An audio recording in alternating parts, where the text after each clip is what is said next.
راستہ. میرے آپ سے دو سوال ہیں. ایک تو آپ نے کہا کہ خدا نے انسان کے اندر کوئی ایسی چیز نہیں ڈالی, کوئی ایسا عنصر جو اس کو برائی یا اچھائی پہ مجبور کرے, مگر اب نیورولوجی اور سائیکالوجی سے ہمیں پتہ چلتا ہے کہ انسان کے اندر سب سے پہلی بات جو ہے اس کی بیسک جو ٹریننگ ہوئی ہوتی ہے, بیسک اخلاقی سوشلائزیشن ہوئی ہوتی ہے, اس کے ماں باپ, اس کی گرد و نواح, وہ بہت امپورٹنٹ ہوتی ہے. دوسرا, آپ ان لوگوں کے بارے میں کیا کہیں گے جن کا دماغی توازن صحیح نہیں ہوتا, یا جو قتل, ریپ, ایڈکشن, اس طرح کی چیزوں کی طرف کیمیکلی زیادہ انکلائنڈ ہوتے ہیں, ان کے اوپر اب کنٹرول نہیں ہوتا جتنا اور لوگوں کا ہوتا ہے. ایک انسان کا وائلنس پہ اتنا کنٹرول نہیں آتا, ایک اور انسان پہ, ایک انسان کو زیادہ جلدی غصہ آ جاتا ہے. دو باتیں سمجھ لیجیے. ایک یہ کہ یہ بالکل ٹھیک ہے کہ انسان کے اندر جذبات بھی ہیں, خواہشات بھی ہیں, رغبات بھی ہیں, اس کے میلانات میں ہی فرق ہوتا ہے, لیکن انسان کو ایک بہت بڑی چیز دی گئی ہے, وہ اس کا ارادہ ہے. اصل میں وہ ارادہ ہے جس کو آپ استعمال کرتے ہیں تو بڑی سے بڑی اپنی کمزوری کے اوپر آپ غلبہ پا لیتے ہیں. اور اگر فرض کر لیجئے کہ کسی معاملے میں یہ بالکل ثابت ہو جائے آج دنیا کی عدالت میں کہ آپ مجبور محض تھے, آپ نفسیاتی مریض تھے, آپ اس معاملے میں کچھ نہیں کر سکتے تھے, تو جس طریقے سے آپ کو یہ عدالت معاف کرے گی ایسے خدا بھی معاف کرے گا. یہ بات بھی اصول کے طور پر طے کر دی گئی. مقصد کیا ہوا انسان کو دماغی بیماری کی اذیت میں ڈالنے کا؟ خدا کیا اذیت پسند ہے؟ خدا اذیت پسند نہیں, اس نے یہ دنیا امتحان کے لیے بنائی ہے. جب ایک دنیا امتحان کے لیے بنائی جائے گی تو اس کے اندر بیماریاں بھی ہوں گی, تکلیفیں بھی ہوں گی, اس کے اندر ظلم بھی ہوگا, اس کے اندر عدوان بھی ہوگا, اس کے اندر ارادہ و اختیار کے استعمال کی آزادی بھی ہوگی. اگر یہ بات صحیح ہے کہ خدا کو علم ہے کہ میں نے اپنے اختیار سے کیا کرنا ہے, کس طرح اپنی ول کو مینیفیسٹ کرنا ہے, کیا ایکشن لینا ہے, وہ بھی مان لیتے ہیں.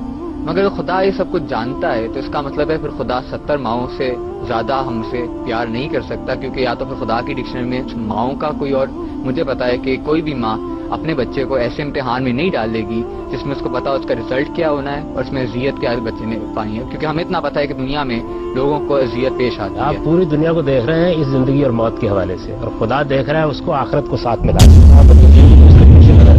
یہ بالکل ایسے ہی ہے. آپ نے 70 ماؤں کی بات کی, آپ کی ماں صرف یہ جانتی ہوتی ہے کہ اگر آج یہ بچہ اسکول نہیں جائے گا تو کل کو ریڑھی لگائے گا, اور وہ آپ کو سخت سردی میں اٹھاتی ہے, آپ کے کان گرم کرتی ہے, اور اس ماں کو کوئی بھی یہ نہیں کہتا کہ یہ شفقت نہیں کر رہی, اس لیے کہ ماں کی نظر اور آپ کی نظر صرف اس وقت کی سردی پر ہوتی ہے. اگر میرے ماں کے یہ اختیار میں ہو کہ وہ مجھے ایسی زندگی دے سکے جس کے اندر مجھے اذیت نہ ہو اور مجھے جو میں حاصل کرنا چاہوں وہ بھی مل جائے, یہ کرے گی. یہ آپ میری اور اپنی توہین کر رہے ہیں. میں یہ زندگی نہیں چاہتا. انسان کی حیثیت سے مجھے بہت بڑا شرف ملا ہے کہ میں نے جو پانا ہے قیامت میں وہ اپنی ایفرٹ سے پانا ہے. میں وہ زندگی کیوں لوں جو فرشتوں کو دے دی گئی ہے؟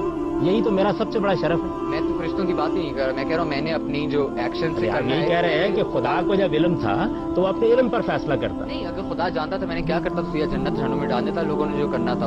اس موقع پر آپ کھڑے ہو کے یہ کہتے ہیں کہ مجھے تو موقع نہیں ملا کام کرنے کا, آپ نے کیوں اپنے علم کی بنیاد پر فیصلہ کیا؟ پھر کیا خدا نے جیسے بڑے موقع ویسے بڑے حقوق دیے انسانوں کو, کیا پوچھے نہ تمہیں دنیا میں ڈالا تھا نہ میں پوچھ کے باہر. آپ کیجیے گا جب آپ کو موقع ہی نہیں دیا گیا ایک چیز کا تو آپ کے بارے میں ایک منفی فیصلہ کیسے ہو سکتا ہے؟ یہ تو بالکل ٹھیک ہے کہ خدا آپ کو اگر جنت میں بھیج دے گا تو آپ نہیں پوچھیں گے, اگر وہ جہنم میں بھیج دیتا تو آپ کہتے کہ مجھے تو موقع نہیں دیا گیا. تو ابھی بہت ساری باتیں کرتا ہوں, وہ تو نہیں خدا سنتے, تو خیر ایسی کون سی بات ہے خدا نے کوئی عدالت لگائی ہوئی انسان کے. آپ جو بات بھی کرتے ہیں خدا اس کو سنتا ہے, اسی لیے تو آپ یہ بات کر رہے ہیں اور ہم آپ کا جواب دے رہے ہیں, اسی لیے تو جواب دے رہے ہیں. مسلمان کے گھر پیدا ہونا میری قسمت. مسلمان کے گھر پیدا ہونا تو خدا کا فیصلہ تھا, لیکن آپ کو شعور کی عمر کو پہنچنے کے بعد مسلمان رہنا ہے یا کچھ اور بننا ہے, یہ آپ کا فیصلہ ہے. اسلامی گھرانے میں پیدا ہوگا بہرحال اس کے اوپر زیادہ یہ چانس ہوگا کہ وہ اسلامی تعلیمات پر عمل کرے اور وہ جنت سے زیادہ قریب ہوگا. ایک جو بندہ ہندو گھرانے میں پیدا ہوگا وہ جنت سے زیادہ دور ہوگا, کیونکہ پہلے اسے کنورٹ ہونا ہے اسلام میں, پھر نیک کام کرنے اور پھر جنت کو اٹین کرنا. میرا تو خیال یہ ہے کہ زیادہ اس کی جہنم میں جانے کے امکانات ہیں. یہ اسلام کے گھرانے میں پیدا ہوا ہے, اس کو شعور نہیں ہے اس بات کا کہ اس نے کیا سیکھا اور کیا نہیں سیکھا. جو والدین سے پا لیا ہے اس کے اوپر اندھا دھند بعض اوقات عمل کرتا ہے, اور بسا اوقات ایسا ہوتا ہے کہ اس غلط فہمی میں مبتلا ہو جاتا ہے کہ میں تو مسلمان ہوں اس لیے میں جدھر چاہوں چلا جاؤں. کہ بہرحال اس کا چانس بندے کا زیادہ ہے کہ وہ درست مذہبی تعلیمات پر عمل کرے گا آپ کے فہم کے مطابق جو اسلامی گھرانے میں پیدا ہوتا ہے. ضروری نہیں, میں تو دیکھتا ہوں اس وقت مسلمانوں کے گھرانوں میں 99.99% لوگ بائی برتھ ریلیجس ہوتے ہیں, وہ کنورٹ نہیں ہوتے. میں آپ سے گزارش کر رہا ہوں, آپ ریلیجس کسے کہتے ہیں؟ یعنی جو ایک خاص مذہب کے پیروکار ہوتے ہیں. نہیں, مذہب کیا چیز ہے؟ اصل چیز تو اخلاقی اصول ہے نا, جن کو مذہب دنیا میں قائم کرنے کے لیے آیا ہے.